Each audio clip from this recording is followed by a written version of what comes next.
everyone. Welcome to the first Dispelling Myth with Bells and Gals and Joey Clarkson. And this is the first episode of what we're hoping to be a monthly series where I get to deep dive into the business behind the music. And this is a subject I'm super passionate about, and I'm really, really grateful for the opportunity to be able to work with a team like Bells and Gals to bring you content like this, where we get to actually pick the brains of industry professionals. Pick the brains was probably not the right word. That's very zombie-esque. You could probably tell I've been watching zombie movies. Anyways, here we are.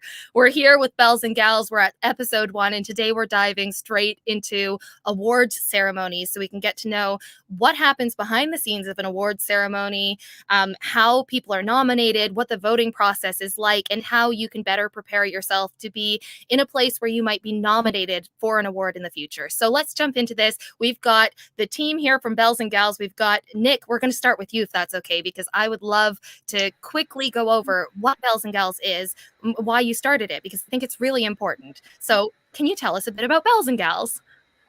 Okay, yeah. So I started Bells and Gals in January 2016, I think it was. At the start, it was basically just a website for me to share my own favourite female artists. So it was literally just YouTube videos. There was no comment at all. It started off the first couple of weeks with like 7 or 8, 9 YouTube videos.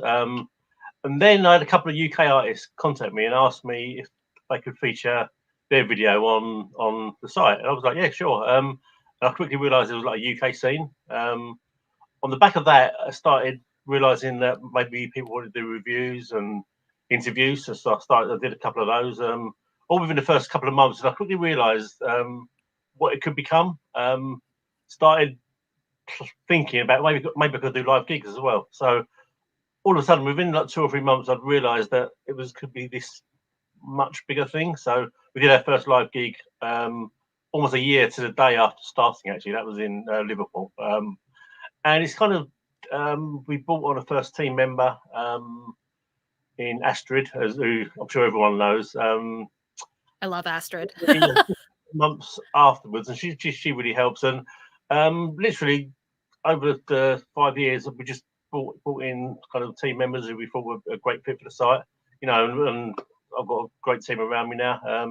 It's just been a really good experience. And we've reached the 5-year mark in January, and hopefully it's just growing from strength to strength. It's just been so much fun, the whole experience, I've got to say. That's amazing. I've always loved Bells and Gals since the first day I was introduced to it, and I think Leslie was the first team member that I met from Bells and Gals. She reached out to interview me for a spot, and it would just honestly, it gave me so much confidence as an artist. I think that what you're doing is amazing, and I think it's incredibly special that it started out as a movement to help elevate women within the industry and to close the gender gap in the music industry, specifically in the country music industry. And now, because you've done such a fabulous job and because the movement has really picked up momentum, you're also now working towards including men in the events that you host and in the blog publications that you put out. So it really is an inclusive scene. And I think that's something that's important to specify and clarify now, because maybe when people read the name, they might not understand that actually you do promote men in country music as well. And that the purpose of Bells and Gals is to help elevate everybody equally and create equal opportunities for the masses. So I think that that's really important to clarify for anybody watching who's not familiar with Bells and Gals. And I want to introduce Liam and Sam next. So why don't we start with Liam first? Liam, can you tell me, sorry, Sam, I just picked Liam because he was to my left. Liam, can you tell me a bit about how you joined the team and what your role with the team is? Yeah, so it all happened all of a sudden. So one day I was just scrolling through Twitter. I tend to do that a lot. But I just came across someone who I was following retweeted a post from Bells and Gals, and they're asking for a new team member. So it's like, oh, I've got a little bit of spare time on my hands. I want to write about music. Why not give it a shot? So I sent in my piece, and Nick was like, oh, you can come join the team, write about whoever you want. I was like, oh, yes, it means I've got my own autonomy as well. And gradually, it was amazing. And then over time, started getting more friendly with Nick and discussing things that we could do to kind of improve Bells and Gals. And then one day we met at Country to Country Festival, and then Nick was like, we could really make something big out of this. And then the story grew from there. He brought me on board to help out, and then along came Sam, and now we've got this kind of fully fledged business, trying our best to help out who we can. That is amazing. And so did I do that in the right order actually then? Because Liam, did you come before Sam? Oh, brilliant. That was so on purpose. Yes, That was I did. definitely on purpose. So Sam, can you tell me a bit about the thing that first drew you into Bells and Gals and what your current role within the team is? Yeah, of course. So actually before Bells and Gals, I had my own podcast, and I was basically going around interviewing as many people as I could behind the scenes, because I kind of wanted to make it sort of, it's all the people that do put all this work in behind the scenes that actually help the artist in turn, and we all need to sort of work together. And I remember interviewing Nick. God, that must have been a couple of years ago now. Yeah, a couple of years ago now. And yeah, that's how we sort of I interviewed him about Bells and Gals, and then again we got chatting over a while, and then I got brought on as my official role is now Director of Communications. So yeah, amazing. Amazing. Well, it's a great journey.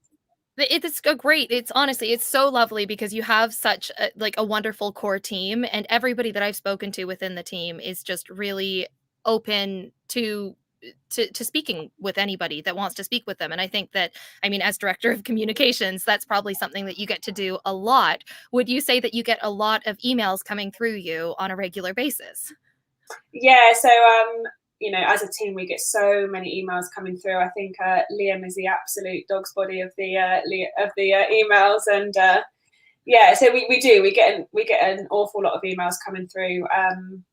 And yeah, we are very lucky that the traffic we get through the site and stuff is phenomenal. It's really, really great. So that is really impressive. I know that starting a blog is something that I think people probably don't really fully understand just how much work goes into it when you're doing it as well as you are doing it. It's a big team for a reason, and it's because the quality of what you're producing is so strong. And you, as Nick mentioned earlier, you've branched into live events, you've branched into artist management, you've branched into coaching. I know that before that this all happened, you were looking at kind of building a program to help assist emerging artists and help elevate them within the scene and give them the tools that they need, which is, I love you guys for that. That is something I'm super passionate about myself. So this naturally leads us into the awards ceremony. And I kind of want to touch base on this before I just start hitting you with a bunch of questions I have about the awards. But how did the awards ceremony come to be? And what kind of sparked that concept, and how long did it take to come together before the awards actually I guess appeared magically February a couple of years ago? And I guess that question can go, maybe I'll direct that to Nick, and then people can chime in if you have something to contribute as well. Okay, so we've actually had awards pretty much from the start. So after the first year, we had the Bells and Girls Awards, which we kind of called the BGAs. It was quite low key, and it was basically an in-team awards event. So we just got all the team members voted each year, and we had kind of best female artist, best album, best single, best international album, etc. So there was a few awards, but it was all pretty low key. We put it all out on social media, and people did share it and stuff. So it was fun, but it wasn't particularly serious. But it was a nice to have for the people who actually won. A couple of years ago, in probably October, November time, we always have the awards kind of the end of January. So about October time, we actually sat down, me, Sam, and Liam, and decided that we'd create the UK Country Music Spotlight Awards. Originally, we weren't going to go live with the event. It was kind of, we put it together on the same kind of basis as the BGAs, but on creation of it, we wanted to as well as the team members, we wanted to go out and get people from the industry to vote. So the people in the industry are kind of website owners, lots of radio DJs, festival organisers, people who run management companies, etc. So anyone who had a real kind of knowledge of the UK scene, we wanted as part of the panel.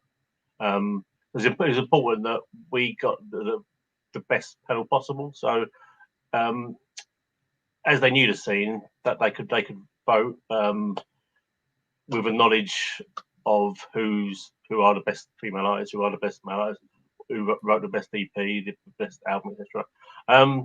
And that first year, it was the Girls and Girls team and the industry professionals. Second time around, we actually changed it up a little bit, and we actually withdrew Girls and Girls ourselves from the voting process. We actually just went out to the industry because we got some feedback that there could have been some bias because we were involved in the voting procedure. So we basically said, okay, let's remove ourselves. You know, we don't need to be part of the panel. Yeah. So we literally got a panel of industry experts. Last year, I think it was it 26 guys? I think it was 26 industry people last year. Hopefully this year we'll expand even further. So. No, I think that's amazing. And that must have been a hard decision to make too, in a way, because it is kind of like handing your child away to somebody else and saying, take over. I think it was the right thing to do because, as you said, transparency is just it's really important. And I feel like a lot of organizations aren't transparent. And so it's great that you are and that you're moving forward like this and openly speaking about this, because I know you mentioned that there could be like conflict of interest within having yourself on the voting panel for these awards and the nominees. I would venture to say that there's a conflict of interest on every single awards ceremony out there. Like, I don't think that's something that would have been singularly like an exception for Bells and Gals, you know? Like, I think that this is a big problem that happens with every awards ceremony that I've ever seen. So I think it's great what you've done. I think it's amazing to step back. What would you say, did that have a different feeling to it because of the step back? And how do you think that helped elevate the awards themselves? And how did you facilitate, I know these are so many questions, I'm sorry. How did you like facilitate the communication between the industry people? Like, do you have a team member who's heading up kind of keeping all of these very artistic people on the timeline to get their votes in, I guess, is what I'm kind of going for. Shall I shoot that at, I think that question is probably a Liam question, maybe. Yeah, so in terms of kind of keeping everything on track, it's kind of a team effort. So especially with Sam, being the director of communication, she does a lot of kind of hard work, I would say. And then we kind of have Nick kind of oversees everything. Nick is the man who's like, okay, this is what we need to do. What do you guys think? And then Sam's like, okay, I can do that. And then I'm kind of there as the overall person, be like, okay, we can't forget this. We got to make sure that we do this and then do this. So it's kind of like a joint effort. Absolutely. Absolutely. So was it a struggle then for, I guess, can I redirect this part of the question to Sam? Was it a struggle for coordinating that many industry people while not having yourself on the panel of judges, I guess is what it's a kind of a weird question. Sorry. No, that's fine. Hopefully I'll be able to answer it well enough.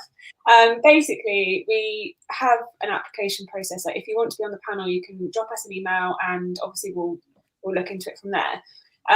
So we sort of have a bank of all the people that have been in contact about who want to be on the panel.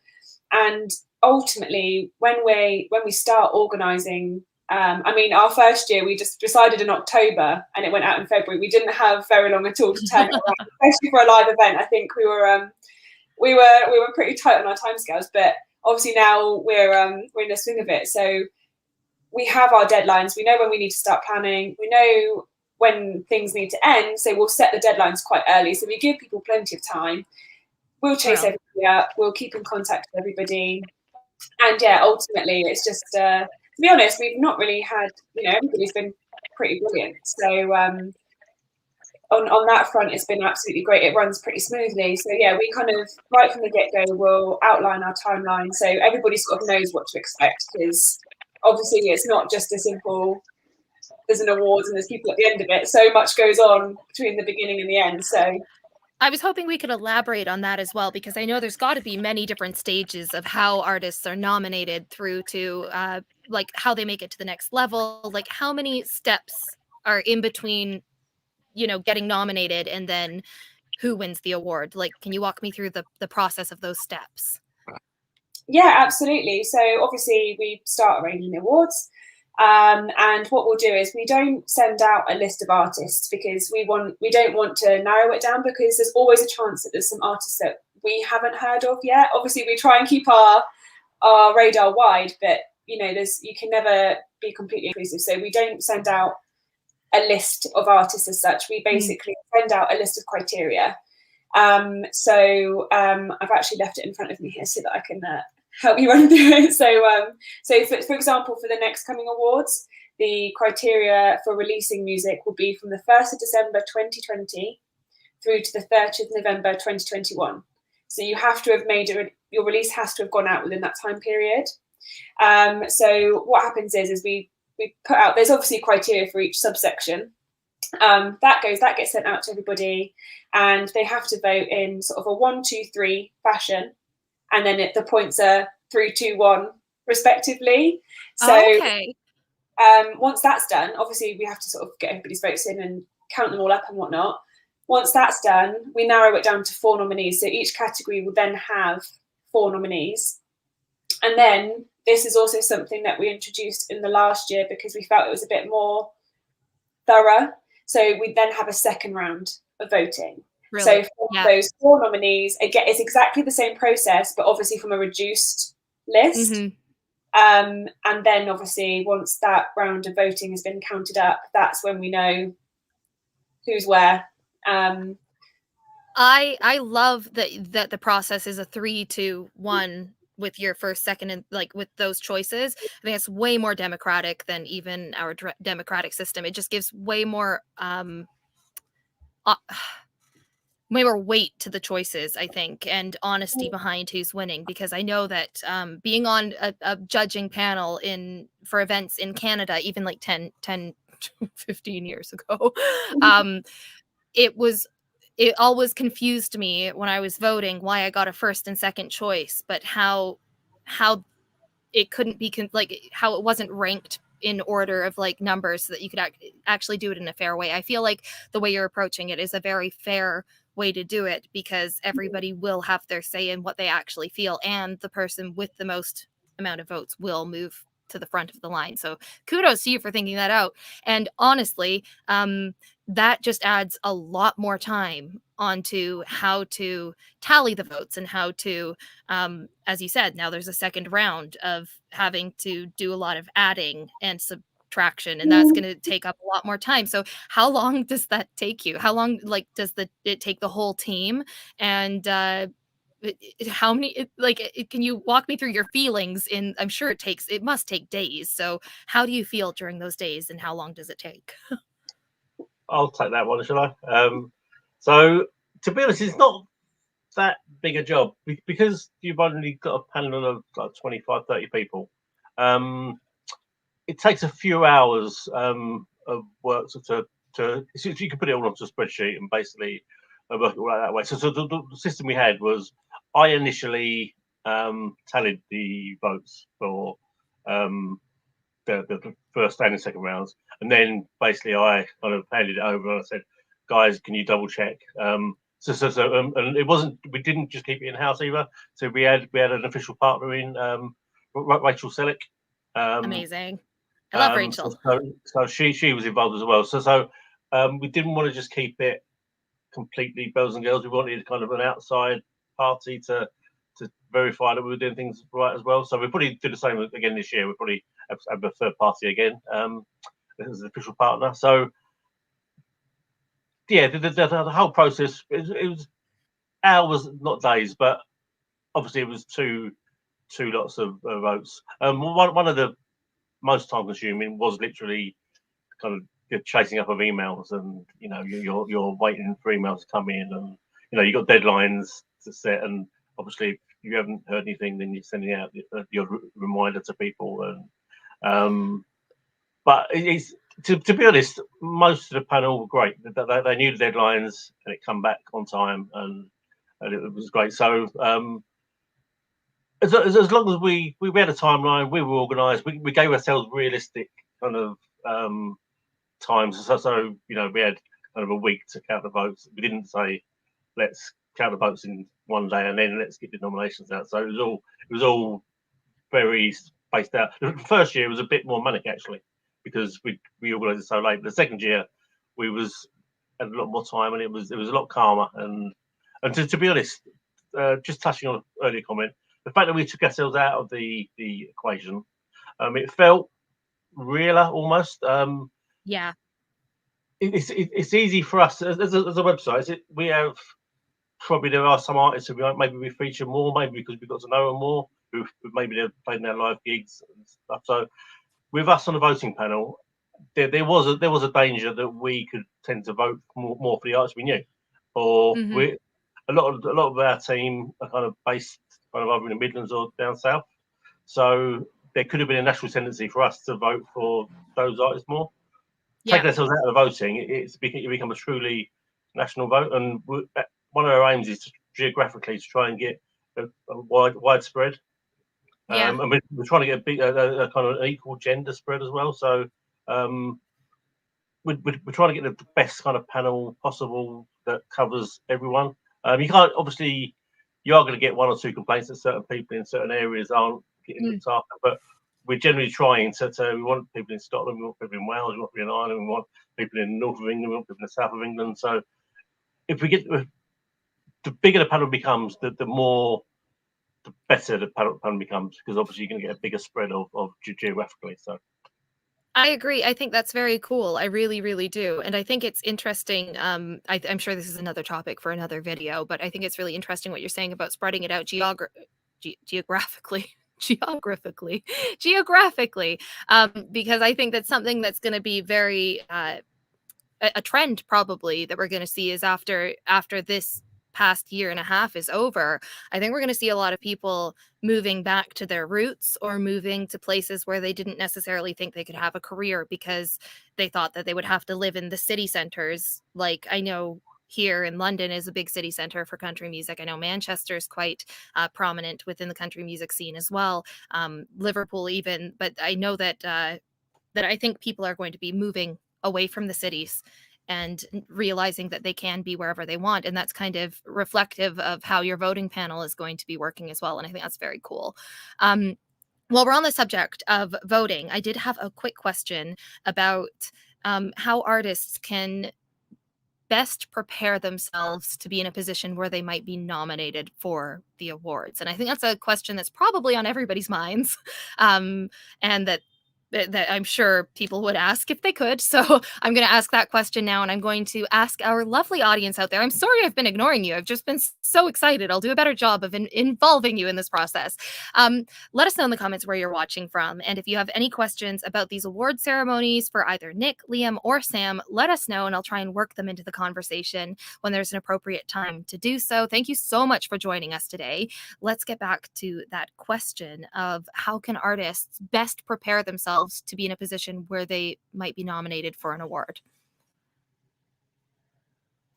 Yeah, so I should have directed that. I'm sorry, Sam. I didn't pick a person.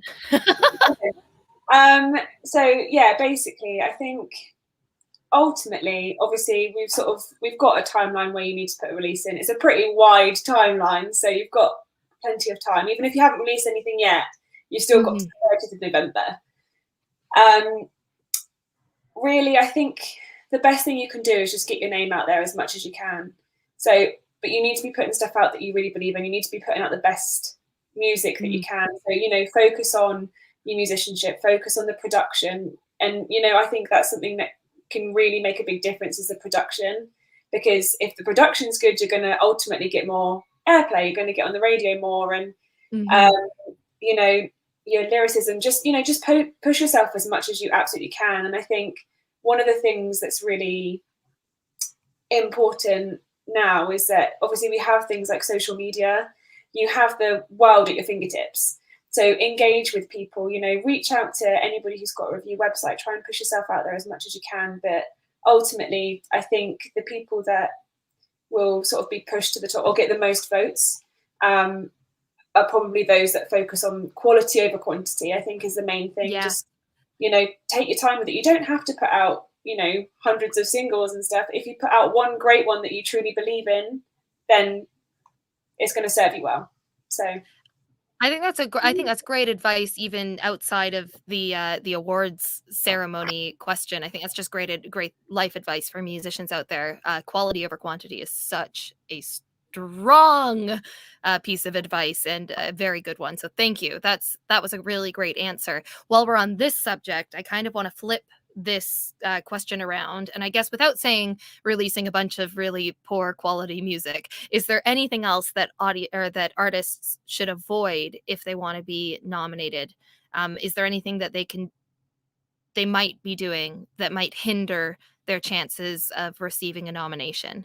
And I will maybe actually, can I ask this to everybody? Because I think that sometimes there's definitely more than one answer to this question. So I could probably say some things too. So why don't we start over? We haven't heard from Liam in a while, so we'll go counterclockwise. Or clockwise, oh my word. There's a few kind of common things that artists tend to try and do to try and get exposure. Often they fall into the pitfall that social media is this kind of be all and end all to get your name out there. It's a useful tool kind of to form a base to get your name out to industry people, especially in terms of our awards, because we've got such a wide range. Social media is a good tool for that. However, don't limit yourself to social media. It seems to be a trend that seems to be building ever more. I think you should kind of stick to classical things, like where possible when live gigs restart, go to live gigs, go to open mic nights, things like that. Just chat to people in the industry, just generally kind of immerse yourself. Don't stay in this social media bubble, and that will help you kind of spread your name a lot further. That's a great piece of advice, and I hope we get to utilize it in the next couple of months here. I really do hope live music starts to be more accessible and realistic within the plan. That was really good advice. Thanks, Liam. Nick. So one thing I'd say is, so if you look at the actual panel that we've got, a lot of the panel are going to be radio DJs and review site owners. Obviously, one of the first points of contact with those people is the email that you'll send them with the song. That initial email can make a big difference. We get various levels of submissions. You get fantastic press releases, and then you get a simple email with just a link to a song. There's a whole spread. Try and be as professional as possible on that initial contact. If you're sending out the same email to 30 to 40 radio stations or website review sites, you're going to spend a long time doing it anyway. So just make sure you spend time. You want to have the artwork in the email. You want to have a quote from the artist in the email. You want a little write up about the song. You want the links to the songs. Don't just put a link to the recording you did on YouTube. Make sure you've got the actual MP3 or web files on the email. So just try and spend a bit of time making that as professional as possible. And that's going to grab the attention of those people, and those people are the same people who are on the panel. So that's what I would say.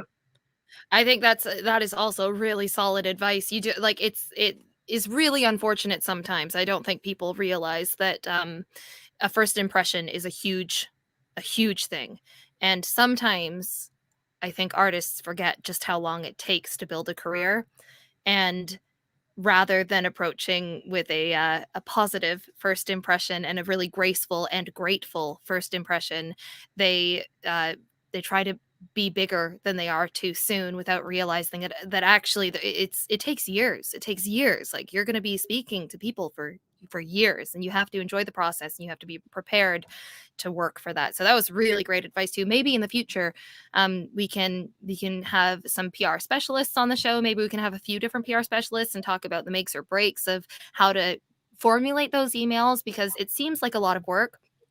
It is a lot of work, but the reason that we do it is so that when we send it to people like you don't have to do the lots of work to help us out, because that's not your job. Your job is to use your platform in a way that serves you as well, and that isn't spending 2 hours collecting the data needed to create a decently written piece. So that would be really great. Sorry, that's a great topic. Let us know in the comments if you're watching, if you're interested in seeing that, you want some help with that, let us know in the comments, and we'll source out some PR people to interview about that. Sam, what about you? Some tips on what not to do, or I guess more what to do as well.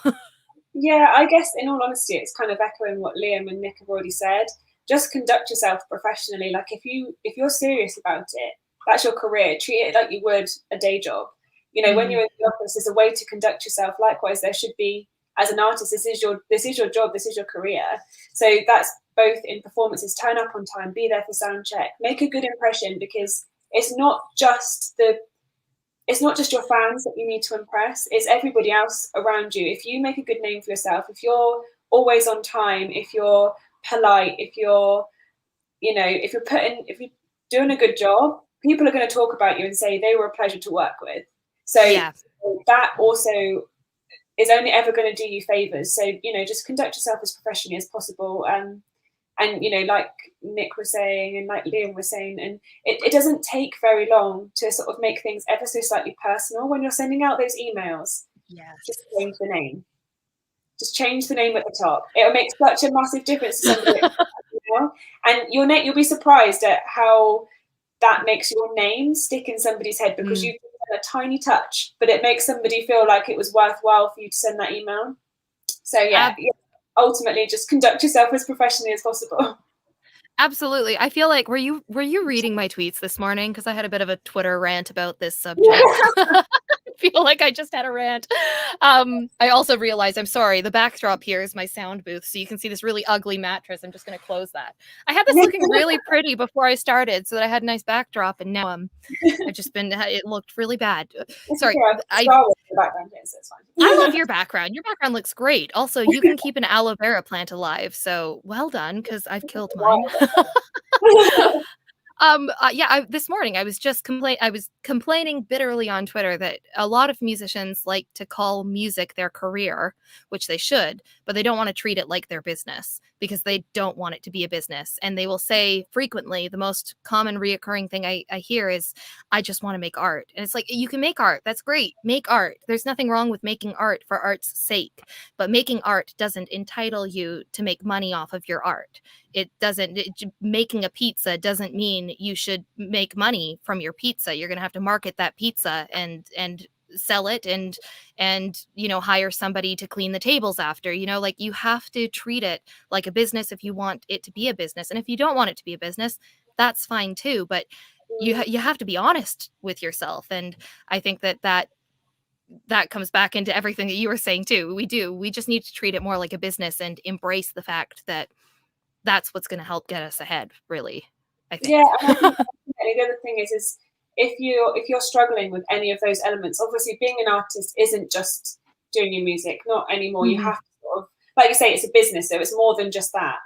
If you're struggling with anything, ask for help. Don't sacrifice something if you're not feeling particularly comfortable with it, because that's still an extension of yourself. Like, our emails, that's an extension of yourself. If that's not done right, then I can tell you now, somebody sitting in a radio station is not gonna play it if that email doesn't come across right, and you want people to hear your music. Absolutely. So. And so to bring this back to the awards, essentially, we just, like, if getting nominated for an award is an amazing opportunity, but it is an opportunity that is awarded to people who are professionally handling their careers.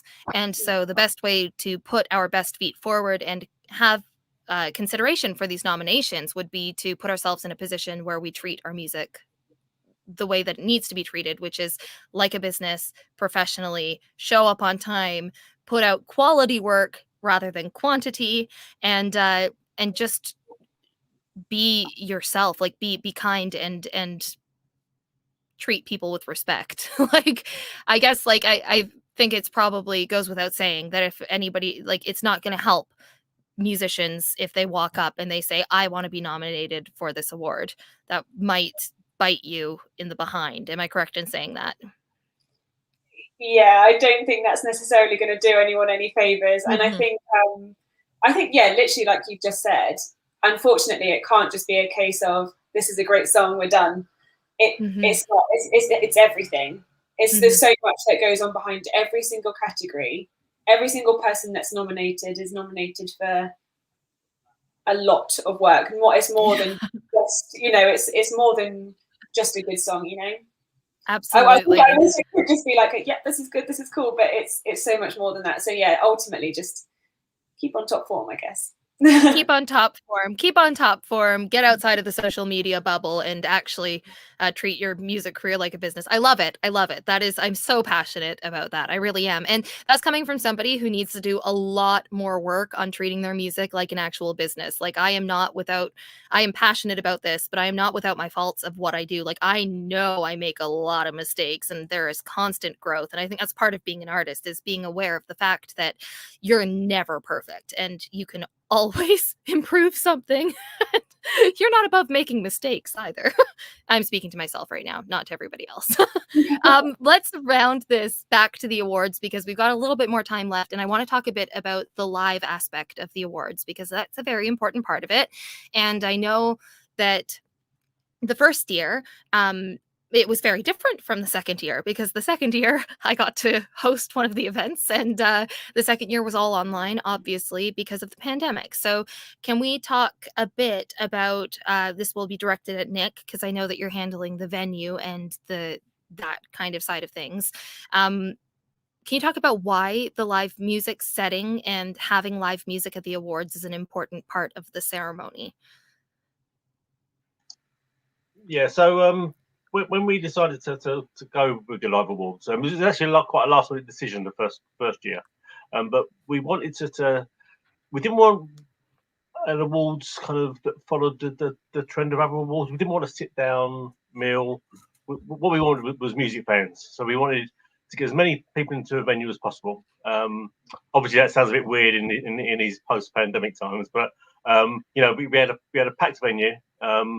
We had 3 live bands playing.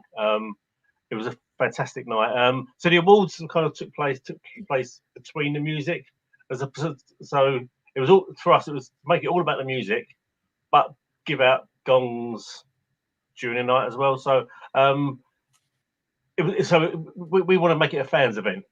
We don't necessarily want people wearing shirts and ties coming along. We want it to be a gig. It's a gig with awards being handed out. And to be honest, we were kind of blown away by the first year. It got such a good reaction. Everyone loved it, and it was just such a good night. It was great music. People were there was chanting from the audience at certain times. They were cheering on their favourites and stuff when the nominations were being read out. So it was just a really, really lovely night, and I can't wait to go back and do it live again. Obviously, we did it online this year, which was a great experience. Very stressful, but it was an amazing experience. But to be back in a venue, do it again, would just be incredible. So we're at the moment we've got a couple of artists lined up already. We'll be announcing that at a later date, and it's going to be another great show. And hopefully, everyone in the industry will be there as well on the evening. So yeah, we just can't wait. It's taking place on Saturday, 19th of February, at the Waterets in London. That same venue as the previous time. The only difference is this year it's on a Saturday as opposed to Sunday. So it could be a bigger night, and hopefully people won't be able to have to get up for work in the morning. So we'll have a drink or two maybe. I was just going to say, I think you're doing it really well by not having it a suit and tie and ball gown event, because that is just so far from country. I think that's so funny when I watch country music awards and everybody is dressed to the nines, and it's nice. It is fun to dress up, but that is the opposite of country. Nobody wants to spend a whole night in a suit. That sounds like restricting. You want to have a couple of beers, and I think or other beverages if you don't drink alcohol, but you don't want to feel restricted on the evening. It's a family, isn't it? Country music is, it doesn't matter where you go. If you find a country music community, the community is a family, and you're kind of like welcomed into it. If you like country music, you're a part of the family. And I think that's what the event, that's what the award ceremony feels like. So well done on that. That's amazing. It's really exciting that it's going to be alive again next year.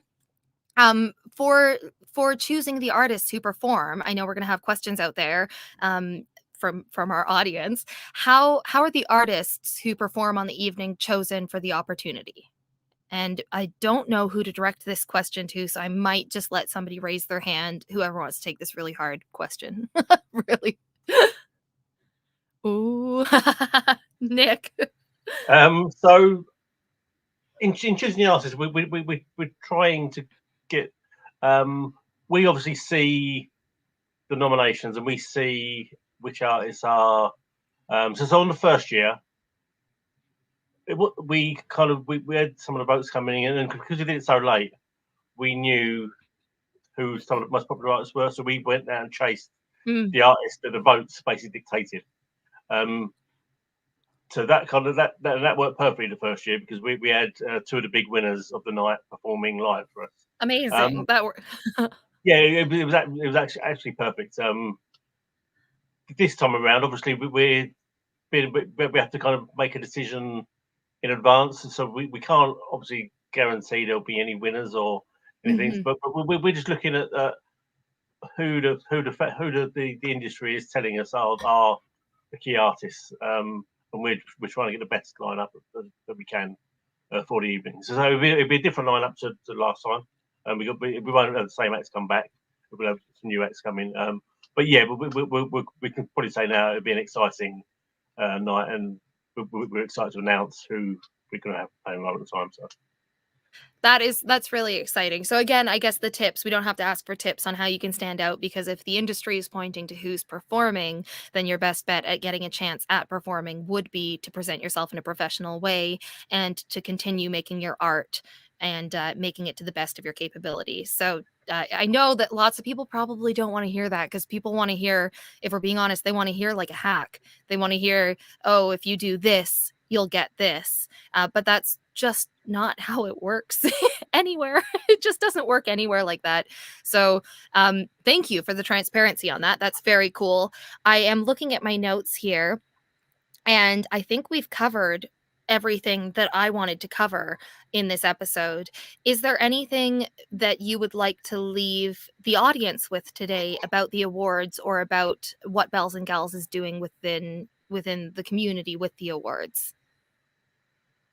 The one thing I'd like to add is that there's a very good possibility that this year there'll be more than one live award, one live event. So last year, as you know, Joey, you hosted the international awards online.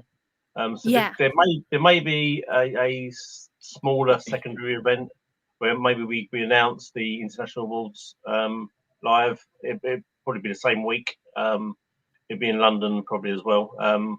That's not guaranteed yet, but that's something that we've kind of touched on loosely. But obviously, planning events at this moment in time is got an added layer of difficulty because of the COVID-19 situation. But Absolutely. hopefully there'll be more than just one live event this year. So yeah. Well, that is very cool. I think that's a great idea, and that's kind of like merging both worlds that we're now living in, isn't it? And making the most to also elevate the artists and include the artists that can't physically be in the area for the awards. Liam and Sam, do you have anything else you want to leave the audience with? Sorry, that's the awkward question of, do you have anything you want to say? Scrolling with that mute button to try and get myself off mute. Yeah, like you say, unfortunately there isn't a quick hack. I wish there was, but yeah, I think work hard and just stay professional. Ultimately we want to elevate the UK country music scene as much as possible. We've got so much talent here. It's insane, and looking at the music that's being put out, and we just want to push that as far as it can go, because we've got some incredible artists, and anything that we can do to help, we want to do. And every other genre has an incredible award ceremony to literally highlight the talent that we've got. So really, we just want to do our best to make sure everybody that is working hard is getting the recognition that they deserve. So hopefully we're doing that, but yeah. Amazing. That's wonderful. Thank you. And Liam, do you have anything you want to close with? Yeah, so kind of following on from Sam and Nick's point, you might not get a nomination at the awards immediately, but we still want to help you. If you have any questions, come and ask us. We're always willing to help. And following on from the questions point, we want to be as transparent as we possibly can. We are willing to answer any questions. We can provide the nominations data if requested within legal parameters. We are willing to be fully accountable. If you think we're doing something wrong, tell us. This awards that we've built is not designed to be a classic award show where the same people get nominated and you get the same issues over and over. We want to be accountable. We want it to be all about the music. So if you think if you have a question, get in touch. If you have a problem with us, just get in touch. We'll work on it. And these awards are always going to be a work in progress. It's never going to be the same old thing over and over. We'll always make changes if they're requested. Thank you. I'm so glad you ended this with that. What a great sentiment to end this on, because I think that it is something that you do see in the music community. Unfortunately, musicians are very fiery, and that works really well for songwriting and for performing, but it doesn't work really well when they quickly react to things before they exhaust their options of learning about them. And I think that happens a lot with award ceremonies. So I think that that's great, Liam. Like, instead of speaking about something you don't understand, reach out to the people so you can actually understand what's going on, if that makes sense. I hope that makes sense. That sounded a bit convoluted, but I think I got through what I was trying to say.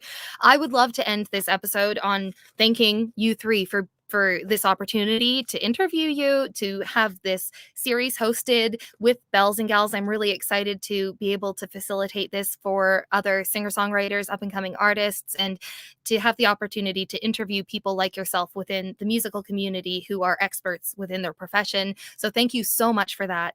And I want to leave our audience with something that I think is a bit fitting for this series, Dispelling the Myths.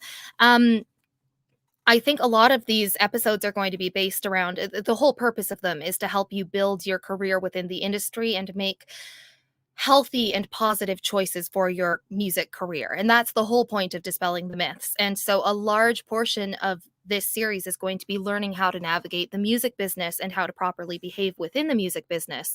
And I know we touched base on it a bit within this episode when we said that a lot of musicians want to call music their career, but not treat music like it's their business.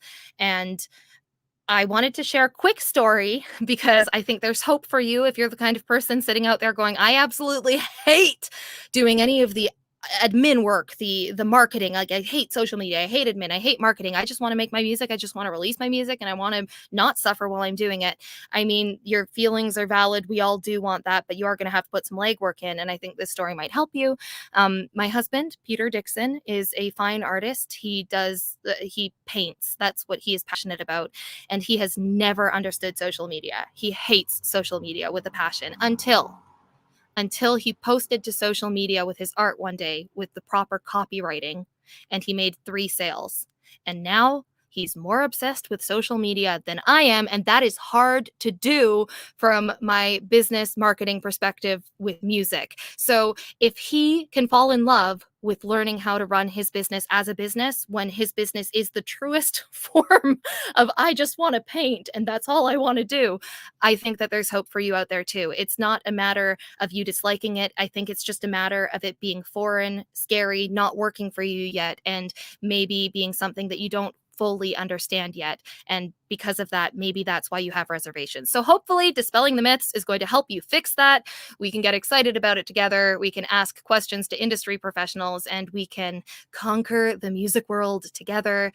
So thank you so much for joining us today. We will be back next month with some special guests. And if you want to have your input on who we are going to interview, let us know in the comments of this video. And also make sure you're following Bells and Gals on all their social media, because they will be posting an opportunity for you to have your say on who we interview next. That's all from me, folks. I hope you have a wonderful evening. Thank you.